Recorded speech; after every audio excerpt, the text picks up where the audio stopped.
Hello बच्चों, क्या हाल चाल? बढ़िया एकदम। तो बच्चों हम लेकर आ गए हैं आपके लिए chapter number 1 class 9th NCERT math. तो बच्चों चैप्टर नंबर 1 है हमारा नंबर सिस्टम। तो शुरू करते हैं हम लोग चैप्टर नंबर 1। और एक्सरसाइज में जाने से पहले हम लोग यहाँ पर सीखते हैं कुछ नंबर के बारे में। तो सबसे पहले हम बात करेंगे नेचुरल नंबर।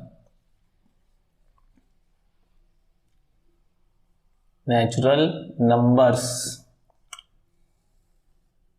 तो बच्चों नेचुरल नंबर्स जैसा कि हम लोग जानते हैं कि 1 से शुरू होने वाले जो नंबर हैं, ठीक है, उनको हम नेचुरल नंबर कहते हैं। और हम उसको डिफाइन इस तरह से करते हैं, a collection of numbers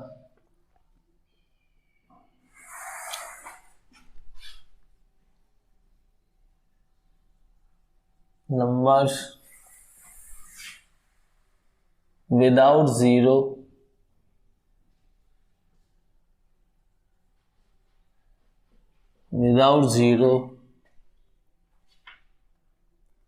is called natural numbers।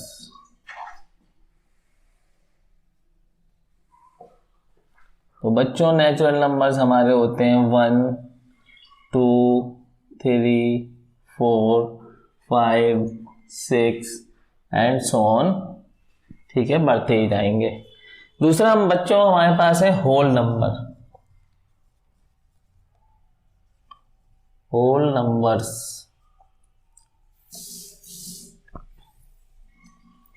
तो बच्चों होल नंबर्स होते हैं विथ जीरो, यानी मतलब जीरो से शुरू होने वाले नंबर हमारे कहलाते हैं होल नंबर।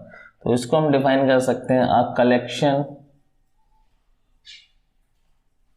ऑफ नंबर्स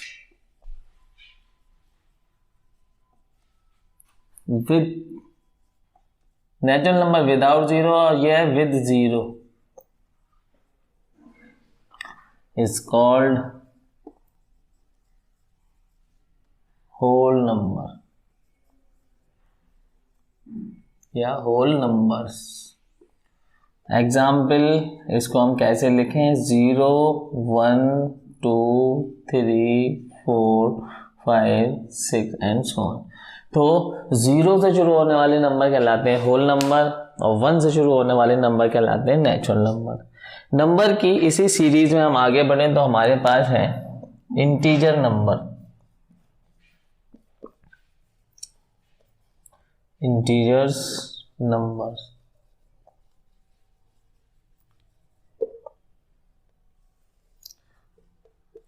तो बच्चों इंटीजर नंबर क्या होता है, ठीक है। तो इंटीजर नंबर को हम इस तरह से बता सकते हैं, all positive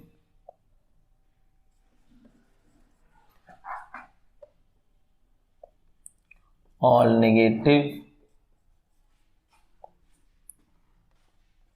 and zero are called integers number. तो जितने बच्चों नंबर हमारे जो पॉजिटिव नंबर हैं, नेगेटिव नंबर हैं, वो सब हमारे, और जीरो भी साथ में इंटीजर नंबर होते हैं। एग्जाम्पल के तौर पे जैसे -1 +1, ठीक है, -2 +2 -3 +3 -4 +4 0, ठीक है। ये सभी हमारे जो है इस तरह के number, positive number, negative number, और साथ में जीरो भी हमारा जो है वो इंटीजर नंबर होता है। तो इसके बाद इंटीजर नंबर के बाद हम लोग पढ़ेंगे रेशनल नंबर, ठीक है। तो इसे नोट डाउन करिए और इसके बाद देखते हैं रेशनल नंबर। तो बच्चों पढ़ते हैं rational number.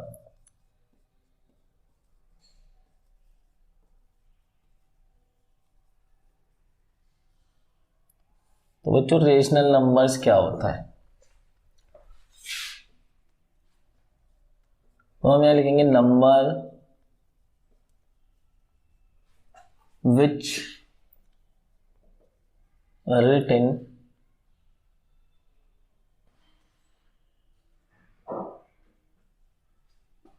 in the form of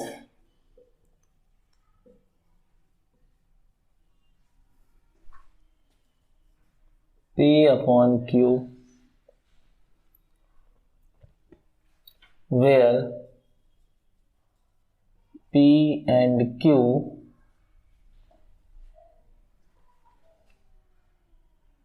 are integer numbers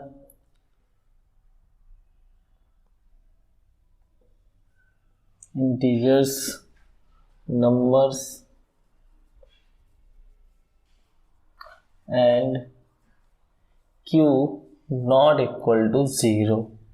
ठीक है, number which written in the form of P upon Q, where P and Q are integer numbers and Q not equal to 0 is called rational number.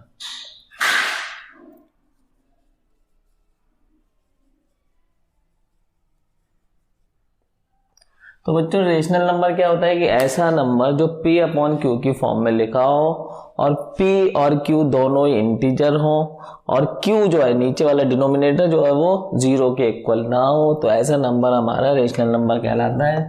Example देखते हैं इसके, जैसे 1/2, 3/4, -9/10, 8/-11।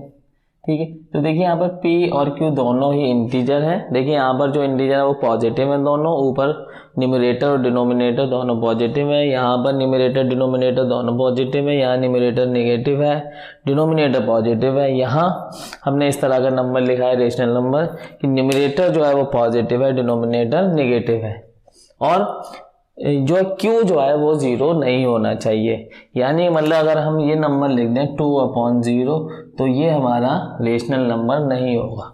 ठीक है, और 0/2 लिखें तो ये हो सकता है क्योंकि 0 इंटीजर होता है और 2 भी इंटीजर है यहाँ पे पॉजिटिव, तो ये हमारा रेशनल नंबर हो जाएगा। ये चीज़ हमारी रेशनल नंबर नहीं होगी 2/0, यानी डिनोमिनेटर में 0 नहीं आना चाहिए। अगर डिनोमिनेटर में 0 आता है तो रेशनल नंबर हमारा नहीं होगा। ठीक है, तो ये है हमारा रेशनल नंबर। अब पढ़ते हैं बच्चों हम लोग इर्रेशनल नंबर।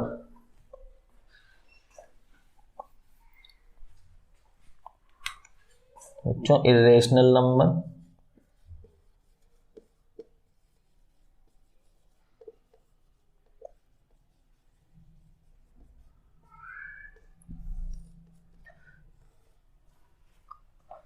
तो बच्चों नंबर्स या number which can not written in the form of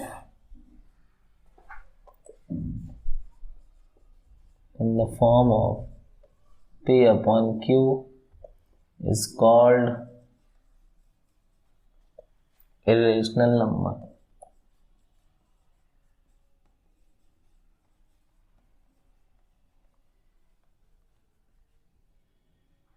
तो बच्चों ऐसे नंबर जो P अपॉन Q की फॉर्म में हम नहीं लिख सकते तो ऐसे नंबर को हम इर्रेशनल नंबर कहते हैं। ठीक है, तो एग्जाम्पल के तौर पे हम यहाँ पे 1-2 नंबर लिखते हैं, जैसे कि हमने लिखा 2.01, 011, 0111, 0111, 01111 डॉट डॉट डॉट, इस तरह से ये नंबर डेसिमल की फॉर्म में ही लिख सकते हैं हम। P अपॉन Q की फॉर्म में हम इस नंबर को नहीं लिख सकते। ठीक है, तो ये एक एग्जाम्पल के तौर पे हमने एक नंबर लिख दिया है। ठीक है, आगे हम जैसे जैसे चैप्टर में बढ़ेंगे तो और अच्छे से हमें क्लियर होगा कि हमारे रेशनल नंबर और इरेशनल नंबर क्या होते हैं। ठीक है, तो अब करते हैं हम लोग सीधे रेशनल नंबर हमने जान लिया, इरेशनल नंबर हमने थोड़ा जान लिया। ठीक है, अब हम करते हैं सीधे एक्सरसाइज। तो बच्चों यहाँ पर एक्सरसाइज है हमारी 1.1। तो 1.1 एक्सरसाइज में क्वेश्चन नंबर फर्स्ट हमारा ये है, इसको कर देते हैं हम रफ। तो बच्चों क्वेश्चन नंबर फर्स्ट ये है कि is zero a rational number, क्या जीरो रेशनल नंबर है? Can you write it in the form of P upon Q, अगर जीरो रेशनल नंबर है तो उसे पी अपॉन क्यू की फॉर्म में लिखिए। Where P and Q are integer, P and Q integer होना चाहिए और क्यू नॉट इक्वल टू 0 होना चाहिए। ठीक है, तो देखिए, तो हम लिखेंगे yes zero is a rational number,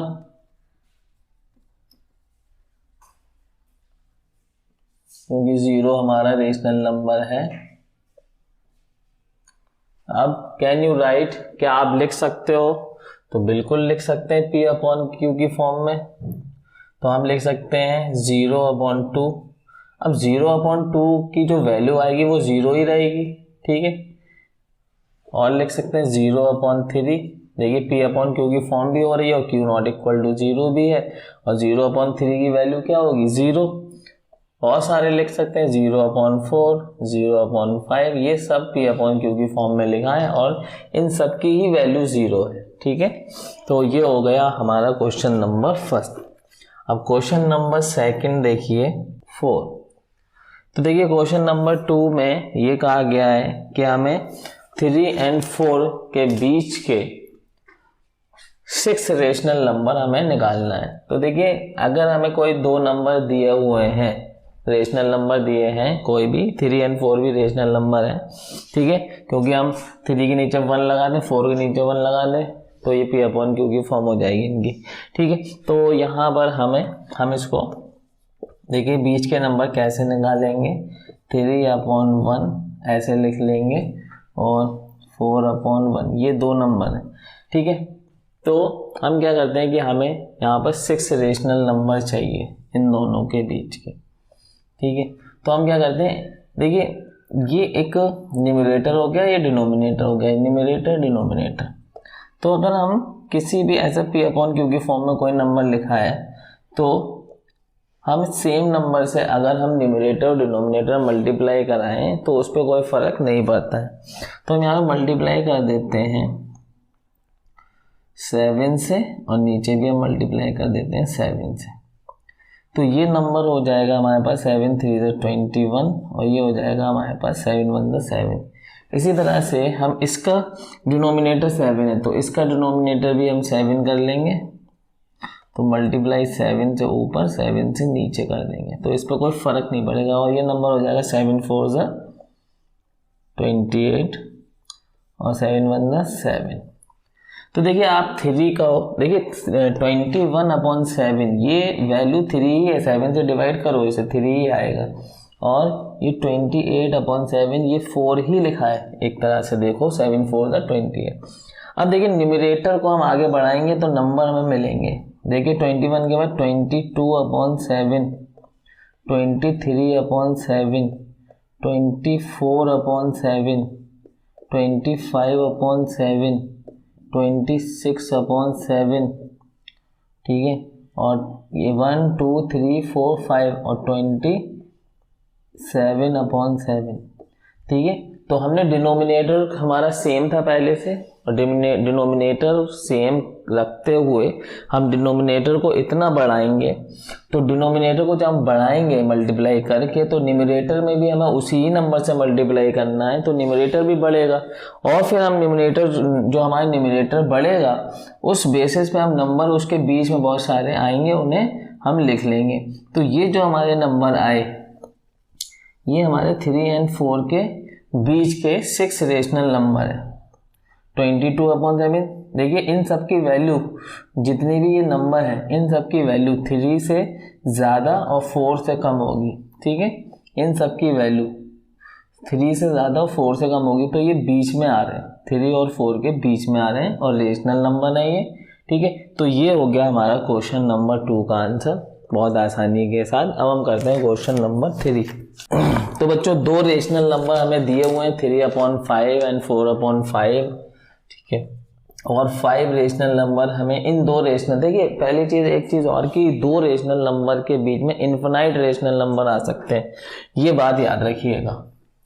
तो 3/5 एंड 4/5। पहले ये देखिए दोनों जो रेशनल नंबर है उनके डिनोमिनेटर सेम है। सबसे पहला होता है कि डिनोमिनेटर को सेम करो, तो डिनोमिनेटर तो दोनों के सेम है।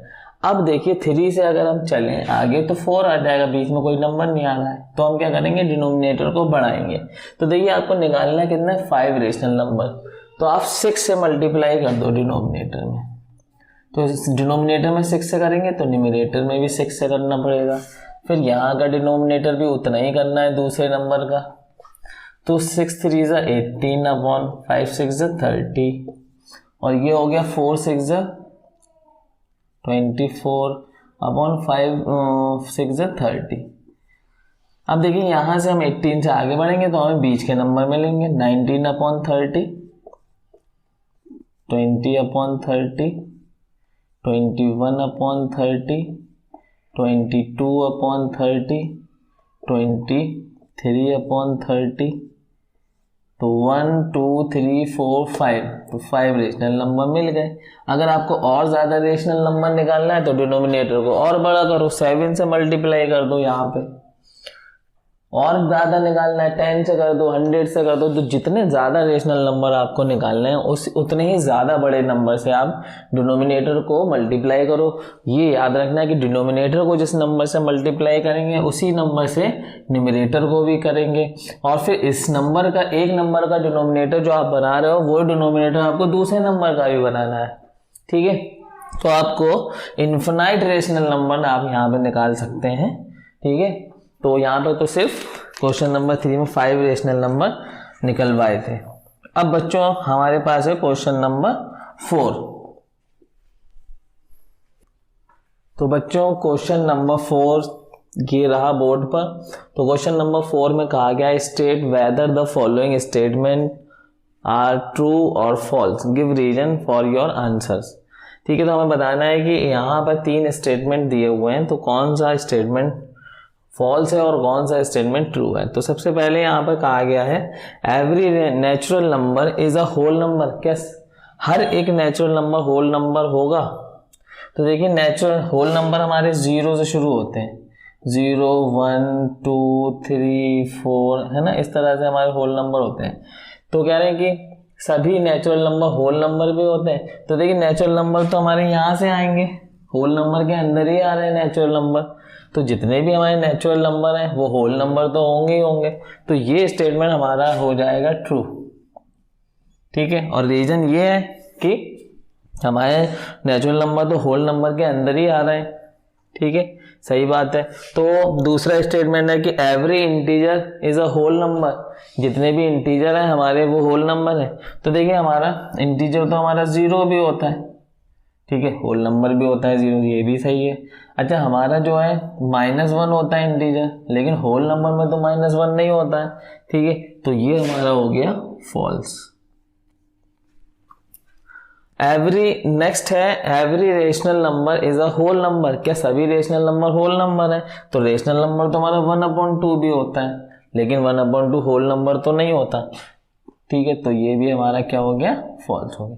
तो एक ही स्टेटमेंट जो फर्स्ट वाला था वो ट्रू है, सेकंड स्टेटमेंट हमारा फॉल्स है, थर्ड भी हमारा जो है वो फॉल्स है। तो ये जो है हमारी एक्सरसाइज हो गई 1.1। और अब इसके बाद है हमारे पास एक्सरसाइज 1.2। तो हम सीधे एक्सरसाइज पे चलते हैं। तो बच्चों क्वेश्चन नंबर एक्सरसाइज 1.2 का हमारे पास ये है, जिसमें हमने सिर्फ एक ही स्टेटमेंट लिखा है। पहले हम इसको समझाएंगे फिर नेक्स्ट स्टेटमेंट पे आएंगे। तो यहाँ पर कहा गया है कि state whether the following statements are true और फॉल्स, जस्टिफाई योर आंसर। तो पहला स्टेटमेंट है कि every irrational number is a real number, ठीक है। तो हम लोग पहले ये बताते हैं आपको, हम लोग ये जान लेते हैं कि रियल नंबर क्या होता है।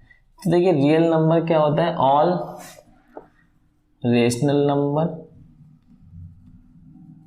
And all irrational number.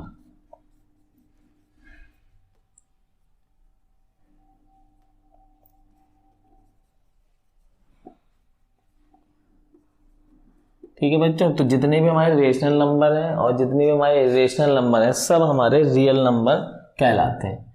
तो यहाँ पर क्वेश्चन कहा गया कि every irrational number is a real number.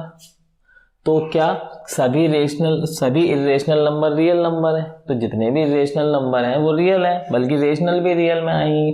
तो यहाँ पर से पूछा है कि सारे इरेशनल नंबर रियल कहलाएंगे, ठीक है, क्योंकि रियल के अंदर ही ये दोनों आते हैं। तो जितने भी इरेशनल है वो रियल भी हो गए, तो ये स्टेटमेंट हमारा हो जाता है ट्रू। ठीक है बच्चों, तो हमारे जितने भी, आप लोग ये भी याद रखेंगे कि सारे रेशनल नंबर और सारे इरेशनल नंबर हमारे क्या हो जाते हैं? Real number. अब हम जो है स्टेटमेंट नंबर 2 लिखते हैं और इसको समझते हैं।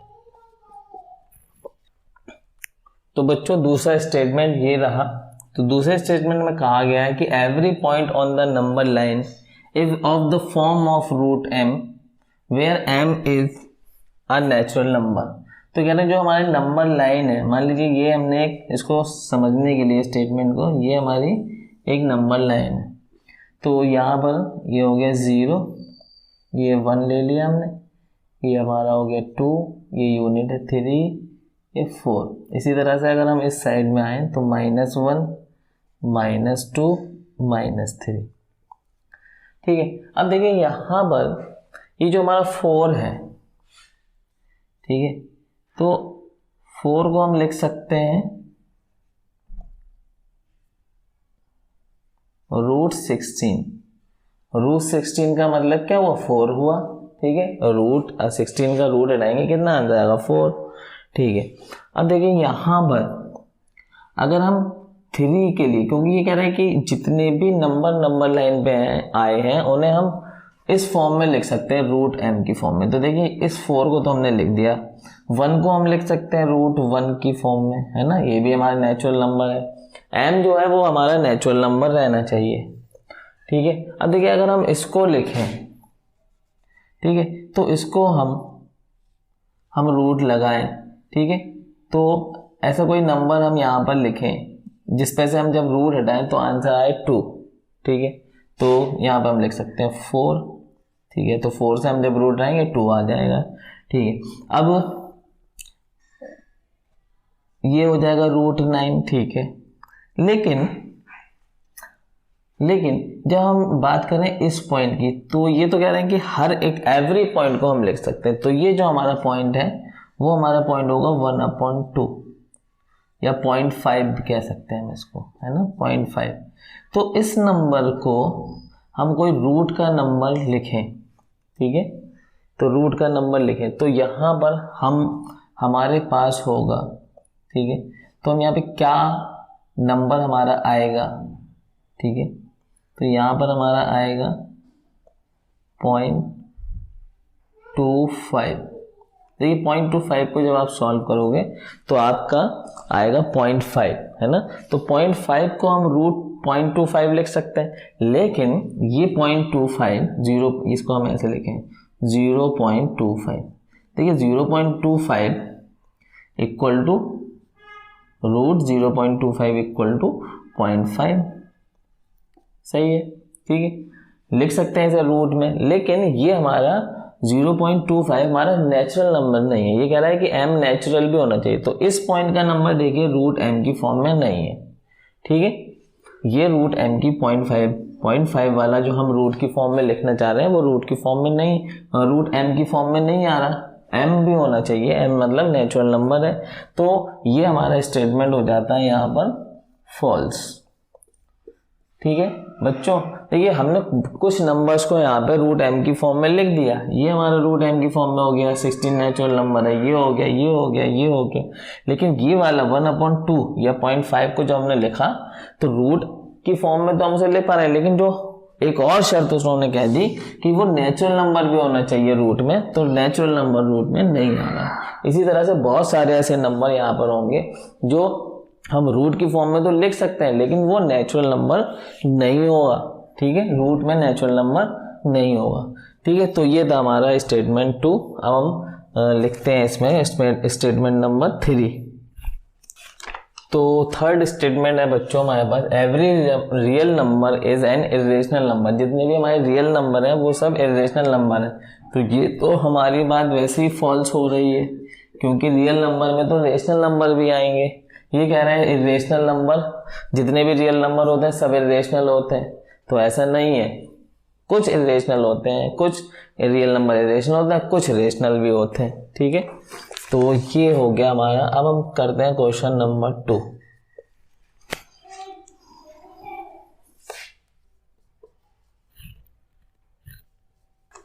तो बच्चों क्वेश्चन नंबर 2 में क्या कहा गया, are the square root of all positive integer. जितने भी हमारे पॉजिटिव इंटीजर हैं अगर हम उनका स्क्वायर रूट निकालें तो वो सब इरेशनल आता है। ये उसने पूछा है क्या ऐसा इरेशनल आता है।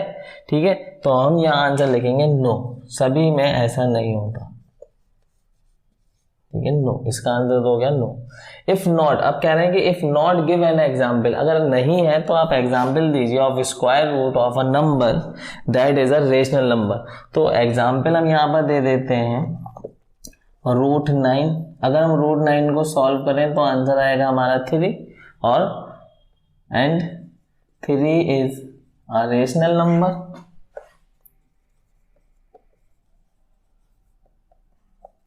3 इज अ रेशनल नंबर, 3/1 तो ये हो जाएगा रेशनल नंबर, और 3 को भी हम रेशनल नंबर ही कहेंगे।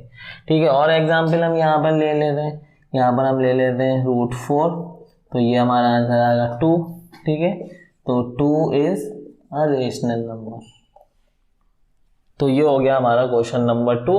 क्योंकि ज़रूरी नहीं है जितने भी हमारे कोई भी हम किसी भी नंबर का स्क्वायर रूट निकालते हैं तो उसका आंसर इरेशनल आए, रेशनल भी आता है। अब कुछ हमारे नंबर होते हैं जैसे रूट 2, तो इसका अगर हम करेंगे तो इरेशनल आएगा, रूट 3 इसका भी इरेशनल आएगा।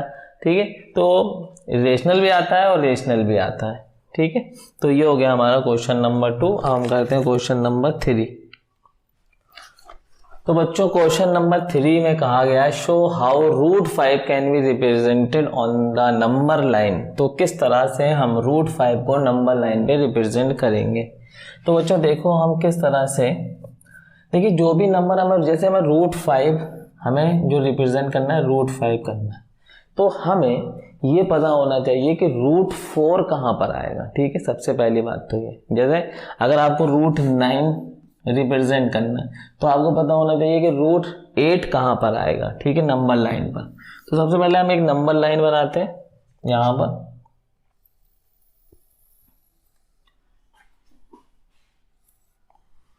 ठीक है बच्चों, और यहाँ हम ले रहे हैं 0, और एक यूनिट ले लीजिए आप कोई भी। ये हो गई हमारी 1, ये हो गया हमारा 2, ये हो गया हमारा 3, ये हो गया हमारा 4। आप स्केल से ले सकते हैं और यूनिट अपनी सेंटीमीटर में ले सकते हैं 5, और ये हो गया हमारा रूट 6, और ये 7। ठीक है, इस तरह से हमने नंबर लाइन बना ली। अब बच्चों हमें करना क्या है कि हमने आपसे कहा कि अगर आपको ये पता है कि रूट 5, ठीक है, तो रूट 4 कहाँ आएगा। ठीक है, तो रूट 4 इक्वल टू क्या होता है, रूट 4 इक्वल टू होता है 2। ठीक है, तो रूट 4 ये हो गया 2, ये रूट 4 है। अब जो रूट 4 है, ठीक है, वहीं पर एक परपेंडिकुलर ड्रॉ करेंगे हम, और ये परपेंडिकुलर हमारा जो होगा वो 1 यूनिट का होगा। ठीक है, ठीक है, तो यहां पर हम लिख भी लेते हैं ड्रॉ अ परपेंडिकुलर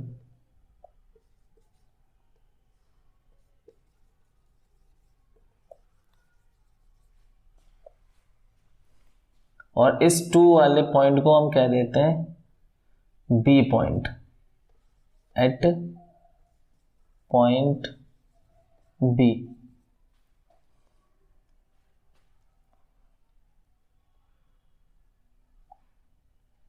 ठीक है, और ये परपेंडिकुलर हो जाएगा, इस पॉइंट को हम कह देंगे सी।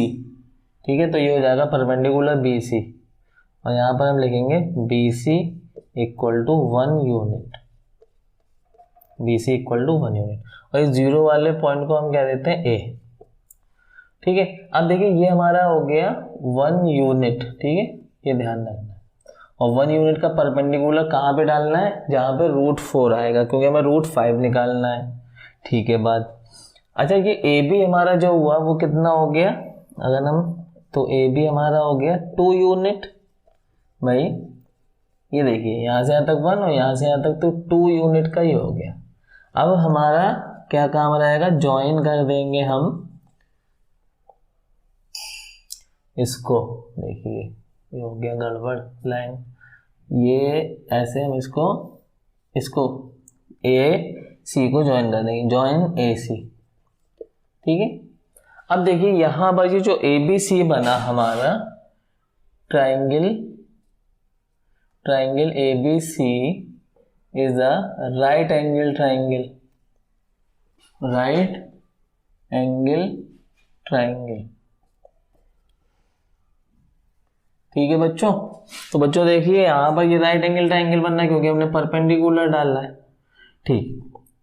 अब देखिए ये 2 यूनिट का है और ये 1 यूनिट का है, तो ये हाइपो हो गई। तो हाइपो कितने यूनिट की होगी, तो अकॉर्डिंग टू पाइथागोरस थ्योरम,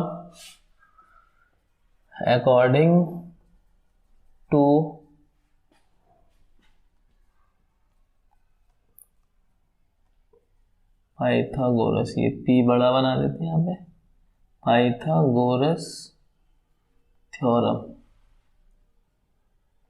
तो पाइथागोरस थ्योरम अगर हम यहाँ पे लगाएं तो वो पाइथागोरस थ्योरम है हाइपो का स्क्वायर इक्वल टू बेस का स्क्वायर प्लस परपेंडिकुलर का स्क्वायर।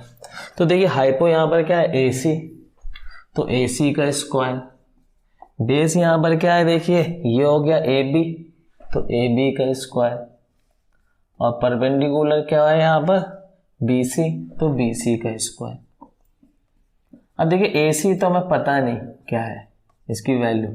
AB हमारा कितना है, 2 यूनिट है, AB हमारा कितना है, 2 यूनिट है, तो ये 2 का स्क्वायर प्लस BC हमारा 1 यूनिट है, तो 1 का स्क्वायर। अब देखिए यहाँ पर ये AC का स्क्वायर इक्वल टू 2 2 4 प्लस 1 1 1, तो AC का स्क्वायर इक्वल टू हो गया 5। अब इसका स्क्वायर अगर हम राइट हैंड ले जाएं AC का स्क्वायर, तो उधर जाके क्या बन जाएगा, रूट, तो AC इक्वल टू √5 यूनिट। भाई ये AC हमारा कितना आया, √5 यूनिट। AC हमारा कितना आया, देखिए AC हमारा कितना आया, √5 यूनिट। अगर हम ये √5 यूनिट को, ठीक है, अपने कंपास में हम इसको मेजर कर लेंगे ऐसे, और फिर इस A पॉइंट को इनिशियल पॉइंट मान के हम आंख लगा देंगे ऐसे, इसको लेके इसको हम ऐसे मेजर कर लेंगे, मेजर कर लिया, और इस मेजरमेंट को हम इस लाइन पे ले लेंगे, ये वाली जो मेजरमेंट है वो इस लाइन पे ले लेंगे। तो ये आप ऐसे कंपास खोलिए और यहाँ तक आइए, और फिर यहीं से इसको इस तरह से कर दीजिए, तो ये चीज़ और ये चीज़, तो इसको हम क्या कहते हैं, D पॉइंट। ठीक है, ठीक है। अब हम क्या करेंगे, ये A as a centre with radius AC, AC तो रेडियस है, इसको लेके, ठीक है, तो यहाँ पर हम लिखेंगे, ये हमारा 3 पॉइंट करने के बाद, इसको जोड़ने के बाद अब हमारा चौथा पॉइंट ये रहेगा। ठीक है, A as a centre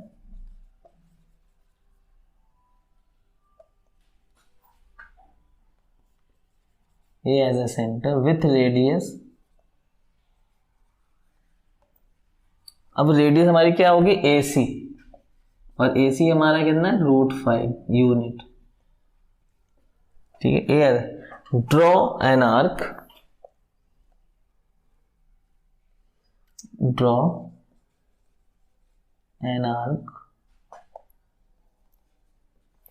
which cut number line at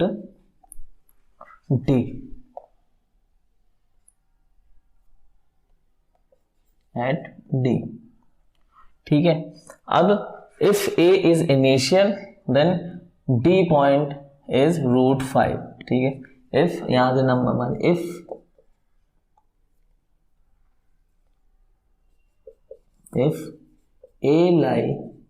A point है ना, A पॉइंट लाई at 0 अगर ए पॉइंट आपका 0 पे आ रहा है, ए पॉइंट हमारा 0 पे है, if A lie at 0 then D lie at √5 unit. तो इस तरह से हम, ये हमारा जो डी पॉइंट आया ये हमारा √5 होगा, √5 यूनिट होगा। तो इस तरह से हम √5 को नंबर लाइन पे शो करेंगे। तो ये है हमारा इस फर्स्ट और सेकंड एक्सरसाइज में सबसे अच्छा जो क्वेश्चन आया हमारा, सबसे इम्पोर्टेंट भी है ये एग्जाम के पॉइंट ऑफ व्यू से, क्वेश्चन नंबर 5 है। तो नोट डाउन करिए इसे। तो बच्चों अब है हमारे पास क्वेश्चन नंबर 4। तो बच्चों क्वेश्चन नंबर 4 में कहा गया कि क्लासरूम एक्टिविटी करनी है आपको, ये constructing the square root spiral. तो टेक अ लार्ज शीट, एक बड़ी शीट ले लेना है, ठीक है। तो मैं इसको आपको क्वेश्चन को समझा देता हूँ थोड़ा सा, असल में ये क्या इन्होंने कराने की कोशिश करी है। यहाँ पर कह रहा है एक शीट ले लीजिए, construct a square root spiral, और एक स्क्वायर रूट स्पाइरल को हमें बनाना है in the following fashion. Start with a point 0, तो 0 से स्टार्ट करना है और हमें बनाना है। तो देखिए हम बनाएंगे कैसे इसको, वो हम आपको बता देते हैं। स्क्वायर रूट स्पाइरल बनाना है आपको, स्क्वायर रूट स्पाइरल बनाना है। तो क्वेश्चन मैंने यहाँ पे नहीं लिखा है, ठीक है, सिर्फ सॉल्यूशन यहाँ पर रहेगा। तो स्क्वायर रूट स्पाइरल कैसे बनाना है वो हम बताते हैं। स्क्वायर रूट स्पाइरल,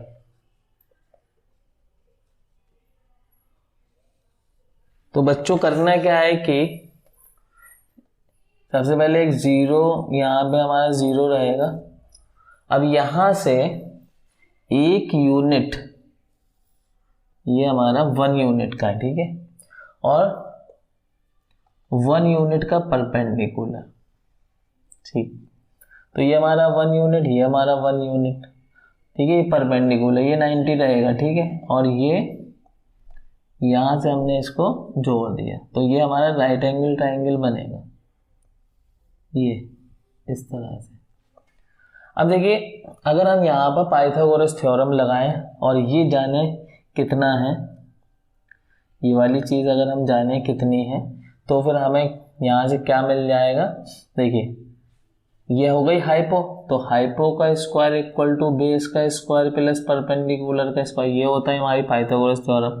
तो हाइपो हमें निकालना है, हाइपो का स्क्वायर, तो बेस कितना है 1 का स्क्वायर, परपेंडिकुलर 1 का स्क्वायर, परपेंडिकुलर भी 1 है, तो हाइपो का स्क्वायर इक्वल टू 1 का स्क्वायर 1, 1 का स्क्वायर 1, तो हाइपो इक्वल टू 2, हाइपो का स्क्वायर इक्वल टू 2, स्क्वायर इधर ले जाए राइट हैंड साइड, तो ये बन जाएगा रूट। तो ये चीज़ जो आई आपकी, ये आई √2, ठीक है बच्चों। अब हमें क्या करना है स्पाइरल बनाने के लिए कि ये √2 को हमें ले लेना है, और √2 से यहाँ से देखिए ये √2 वाली वैल्यू लेंगे हम, और √2 वाली वैल्यू से हम क्या करेंगे, अब देखिए यहाँ से, अब बच्चों यहाँ से ये जो हमारी √2 आई, यहाँ से हम इस पर, अब इस पॉइंट पे हम एक परपेंडिकुलर डालेंगे 1 यूनिट का, तो ये हो जाएगा हमारा 1 यूनिट का, ठीक है। क्या करना है हमें, ये हमारा एक ट्रायंगल बन गया। अब इसके बाद ये हमारा √2 आ गया, हमने निकाल लिया, ये हाइपो √2, अब यहाँ से हमने डाल दिया, ये कितना हो गया हमारा 90 डिग्री, और ये कितना हो गया हमारा 1, ये हमें 1 यूनिट ही रखना। अब इसको हम जोड़ देते हैं। अब ये चीज़ निकालनी है आपको, ये हमने बताया था ना कि नंबर लाइन पे आपको जो रूट का नंबर निकालना है उससे पहले वाला रूट का नंबर आपको पता होना चाहिए, वो ही है ये, ठीक है। तो यहाँ पर हमें क्या करना है, अब हम इस वाली लाइन को निकालते हैं, ये जो लाइन है, देखिए ये वाली लाइन जो है, ये हाइपो हो गई, इसको भूल जाओ, ये राइट एंगल हो गया ना इधर वाला, और ये बेस कितना हो गया √2, ये परपेंडिकुलर 1, तो अब ये कितना आएगा, तो निकालिए यहाँ पर, हाइपो का स्क्वायर इक्वल टू बेस का स्क्वायर प्लस परपेंडिकुलर का स्क्वायर। इस नीचे वाले ट्राइंगल को हटा दो, इस ट्राइंगल की बात हो रही है, ठीक है। तो यहाँ पर हाइपो का स्क्वायर क्या हो जाएगा, बेस कितना है √2, तो √2 का स्क्वायर, परपेंडिकुलर 1 है यहाँ पर भी, तो हाइपो का स्क्वायर इक्वल टू √2 का स्क्वायर 2 और 1 का स्क्वायर 1, तो हाइपो का स्क्वायर इक्वल टू 3, तो हाइपो इक्वल टू √3। तो ये वाली जो चीज़ आई वो आई आपकी √3। ठीक है बच्चों, अब हमें क्या करना है, ये जो √3 लाइन आई इस पे एक परपेंडिकुलर डालेंगे, कितने का, 1 यूनिट का। ये 1 यूनिट का रहेगा, परपेंडिकुलर जितने भी डालना है आपको 1 यूनिट का ही डालना। अब ये हमने डाल दिया और अब इसको ज्वाइन कर दीजिए। ठीक है, थोड़ा सा लाइन आप स्केल से कर सकते हैं, बिल्कुल। अब देखिए नीचे वाले दोनों ट्राइंगल को हटाओ और ये जो ट्राइंगल आया नया, ये 90 डिग्री का एंगल है। ठीक है, ये भी राइट एंगल ट्राइंगल है। तो इस राइट एंगल ट्राइंगल का बेस कितना हो गया, √3, और ये कितना हो गया, 1 यूनिट। तो अब इसमें लगा देंगे पाइथागोरस। तो हाइपो का स्क्वायर इक्वल टू बेस का स्क्वायर प्लस परपेंडिकुलर का स्क्वायर। तो हाइपो का स्क्वायर इक्वल टू बेस कितना है, √3 का स्क्वायर प्लस 1 का स्क्वायर परपेंडिकुलर। तो हाइपो का स्क्वायर इक्वल टू √3 का स्क्वायर 3 और परपेंडिकुलर हमारा 1 ही रहेगा। तो हाइपो का स्क्वायर इक्वल टू 4, तो हाइपो इक्वल टू √4। तो ये जो अब नई ये जो हाइपो आई इस ट्राइंगल की, ये हो गया हमारा √। फिर हम क्या करेंगे, अब यहाँ से हम 90 डिग्री का एंगल पे एक परपेंडिकुलर डाल के 1 यूनिट का ये आ जाएगा हमारा। फिर हम ये नया ट्राइंगल बना लेंगे, राइट एंगल ट्राइंगल। अब हम ये निकाल लेंगे, तो ये कितना आएगा, √5। इसी तरह से हम यहाँ पर एक √5, सिमिलरली ये बिल्कुल इसी तरह से यहाँ पे परपेंडिकुलर डाल दिया, ये 1 यूनिट, ये 1 यूनिट का ही रहेगा। ठीक है, अब नेक्स्ट आपका क्या आएगा, अगर हम इस ट्राइंगल को ऐसे, ये राइट एंगल ट्राइंगल होगा तो ये आएगा √6। इसी तरह से हम सारे ये हमारा जो बेस आएंगे √2, √3, √4, √5, √6, इसी तरह से ये स्पाइरल बनता चला जाएगा। तो आप इसे जो है प्रैक्टिकली कर सकते हैं, क्लासरूम एक्टिविटी है ये। ठीक है, तो ये हो जाएगा हमारा क्वेश्चन नंबर 4 का आंसर। हम क्वेश्चन नंबर 4 बहुत लेंथी है, यहाँ पर पूरी उसकी थ्योरी लिखी हुई है इसलिए मैंने नहीं उतारा है, सिर्फ सॉल्यूशन करके बताया थोड़ा, तो आप लोग कर सकते हैं इसे आसानी से।